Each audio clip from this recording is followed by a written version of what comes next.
والصلاة والسلام على رسول الله أما بعد باب إذا قال أخدمتك هذه الجارية على ما يتعارف الناس فهو جائز۔ یہ باب ہے جب کوئی یہ کہہ دے کہ یہ لونڈی میں نے تمہیں خدمت کے لیے دی، اس عرف عام کے مطابق جو لوگوں میں چلتا ہے تو یہ جائز ہے۔ وقال بعض الناس، اور لوگوں میں سے بعض نے کہا ہے، هذه عاریۃ، یہ چیز ادھار ہے۔ وَإِنْ قَالَ كَسَوْتُكَ هَذَا الثَّوْبَ فَهَذِهِ حِبَةٌ، اور اگر یہ کہے کہ یہ کپڑا میں نے تجھے پہنایا تو یہ ایک تحفہ ہے، ہبہ ہے۔ امام بخاری کہتے ہیں کہ ہمیں بیان کیا ابو الیمان نے،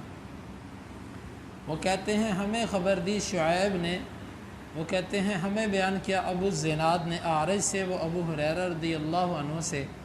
ان رسول اللہ صلی اللہ علیہ وسلم قال، اللہ کے رسول صلی اللہ علیہ وسلم نے فرمایا، ہاجر ابراہیم بسارۃ، ابراہیم نے سارہ کے ساتھ ہجرت کی، فاعطوها آجرا، فرجعت، پس انہوں نے اس سارہ کو آجر دی، فرجعت، وہ لوٹی، فقالت اشعرت ان اللہ کبت الکافر واخدم ولیدۃ، کیا تجھے علم ہے اللہ نے کافر کو ذلیل و رسوا کر دیا اور اس نے یہ لونڈی خدمت کے لیے دی ہے، یہ لڑکی خدمت کے لیے دی ہے۔ اور ابن سیرین ابو ہریرہ سے، وہ اللہ کے نبی سے بیان کرتے ہیں، فاخدمها ہاجرا، اس نے خدمت کے لیے دے دی ہاجر۔ امام بخاری رحمہ اللہ کے باب قائم کرنے کا مقصد یہ ہے کہ کوئی بھی کلمہ اگر بولا جاتا ہے تو اس کلمے کا وہی معنی مراد لیا جائے گا جو ہے، لیکن اس سے پہلے ہم یہ دیکھیں گے کہ کسی معاشرے میں وہ کلمہ کس معنی میں استعمال ہوتا ہے، تو وہ کلمہ جس معنی میں استعمال ہوتا ہوگا ہم اسے اسی معنی میں رکھیں گے۔ ہاں اگر کسی معاشرے میں اس کا کوئی خاص معنی نہیں ہے تو پھر وہ ایک ہی معنی پر چلے گا جو چلا آ رہا ہے۔ میں بات کو مزید کھولتا ہوں، مثال کے طور پہ کوئی بندہ کسی کو کہتا ہے کہ یہ میں آپ کو غلام خدمت کے لیے دیتا ہوں، امام بخاری کہتے ہیں اس کے دو معنی ہو سکتے ہیں۔ اگر تو معاشرے میں یہ کلمہ کسی کو تحفہ دینے کے لیے استعمال ہوتا ہے کہ یہ غلام میں آپ کو خدمت کے لیے دیتا ہوں، مطلب میں نے آپ کو پکا دے دیا، آپ کا ہو گیا، تو یہ ہبہ سمجھا جائے گا۔ اگر اس معاشرے کے اندر یہ لفظ اس معنی میں استعمال نہیں ہوتا بلکہ وقتی طور پہ کسی کو کوئی چیز دینے کے لیے استعمال ہوتا ہے کہ یہ میں آپ کو خدمت کے لیے دے رہا ہوں، مطلب آپ اس سے خدمت کرواؤ اور پھر مجھے واپس کر دو، تو امام بخاری کہتے ہیں وہ اس معنی میں ہوگا۔ یعنی کہ خلاصہ یہ نکلا بات کا کہ ایک لفظ معاشرے میں دیکھا جائے گا وہ کس معنی میں استعمال ہوتا ہے، وہ جس معنی میں استعمال ہوتا ہے ہم اس کو اسی پر استعمال کریں گے، اس سے ہٹ کے نہیں چلیں گے۔ جبکہ بعض لوگوں کی فقہ کا مسئلہ ہے کہ نہیں، ایک کلمہ وہ عرف میں جس معنی میں بھی استعمال ہوتا ہو، لوگ اسے جس معنی میں بھی سمجھتے ہوں، اس کا ایک ہی معنی لیا جائے گا۔ مثلا اگر کوئی بندہ کسی کو کہتا ہے کہ یہ غلام میں آپ کو خدمت کے لیے دیتا ہوں، تو ان لوگوں کے نزدیک یہ ادھار خدمت ہے، غلام واپس کیا جائے گا، یہ تحفہ نہیں ہو سکتا۔ جبکہ امام بخاری کہتے ہیں کہ اس کی دو صورتیں ہیں، یہ تحفے کی صورت بھی بن سکتی ہے اور عارضی خدمت بھی بن سکتی ہے۔ معاشرے میں دیکھیں گے یہ لفظ کس معنی میں استعمال ہوتا ہے، یہ ہے امام بخاری کا استدلال۔ اور کچھ چیزیں ایسی ہیں کہ وہ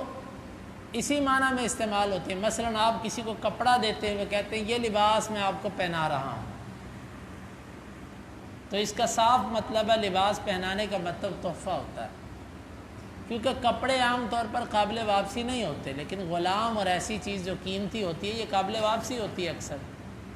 تو میں آپ کو یہ کپڑے پہنا رہا ہوں، اس کا معنی عام طور پر یہی ہوتا ہے کہ میں نے آپ کو کپڑے تحفہ کر دیے۔ ہاں اگر وہ یہ کہے کہ میں 2 دن کے لیے کپڑے آپ کو دیتا ہوں، 4 دن کے لیے کپڑے آپ کو دیتا ہوں، 1 مہینے کے لیے دیتا ہوں، تو اس کا صاف مطلب ہے کہ مہینے بعد واپس کرنا ہے۔ تو یہ ہے امام بخاری کے اس باب قائم کرنے کا مقصد کہ امام بخاری کے دور میں یہ مسئلہ اختلافی تھا کہ کسی لفظ کا ایک معنی ہو سکتا ہے یا زیادہ بھی ہو سکتا ہے، تو امام بخاری نے کہا کہ معاشرے میں دیکھا جائے گا وہ لفظ کس معنی میں استعمال ہوتا ہے، اور جس معنی میں استعمال ہوتا ہے اس کو اسی پر محمول کر کے اس کا معنی لیں گے۔ دلیل کے طور پہ امام بخاری جو چیز لے کر آئے ہیں وہ یہ ہے کہ حاجر، یہ ہمارے ہاں یہ لفظ حاجرہ استعمال ہوتا ہے حدیث کے اندر، اور اماں جان کا نام حاجر تھا، تو وہ جب اماں سارہ گئیں تو مصر کے اندر جو فرعون تھا اس وقت، اس نے ہاتھ ڈالنا چاہا تو اللہ تعالیٰ نے ان کو محفوظ رکھا۔ اس نے خدمت کے طور پہ آخر میں حاجر جو تھی وہ سارہ کو دے دی کہ لو یہ تمہاری خدمت کے لیے وقف ہو گئی۔ اب امام بخاری یہاں سے یہ استدلال کر رہے ہیں کہ اس نے لفظ خدمت کا بولا، لیکن مراد اس نے تحفہ لیا پکا پکا، یعنی واپسی والی چیز نہیں تھی، پکی پکی دے دی۔ تو یہی امام بخاری کا استدلال ہے کہ لفظ کو استعمال کرتے وقت معاشرے کے اندر اس کا جو استعمال ہے اس کو دیکھا جائے گا کہ وہ لفظ کس معنی میں استعمال ہوتا ہے۔ تو اس چیز کا بہت خیال کیا جاتا ہے عرف عام کا۔ مثال کے طور پہ آپ یہاں سے رکشے پر بیٹھتے ہیں، آپ کہتے ہیں میں نے بتی چوک جانا ہے، اور رکشے والا وہاں پر پہنچ کے آپ کو کہتا ہے 500 روپے کرایہ دے دو۔ آپ اس کو کہتے ہو کرایہ تو 500 نہیں ہے، وہ کہتا ہے میری مرضی، میں جتنے مرضی لوں۔ آپ پھر اس کو کہتے ہو کہ بھائی معاشرے میں دیکھتے ہیں کرایہ کتنا چلتا ہے بتی چوک تک، جتنا بنتا ہے اتنا دینے کا میں پابند ہوں، اور جو عرف عام سے معاشرے سے ہٹ کے تو کوئی بات کرتا ہے یہ نہیں قابل قبول۔ تو یہی امام بخاری کا مقصد ہے کہ ایسے موقعوں پر معاشرے میں لفظ کس معنی میں استعمال ہوتا ہے اس استعمال کو بھی دیکھا جائے گا۔ اللہ رب العالمین سے دعا ہے کہ اللہ تعالیٰ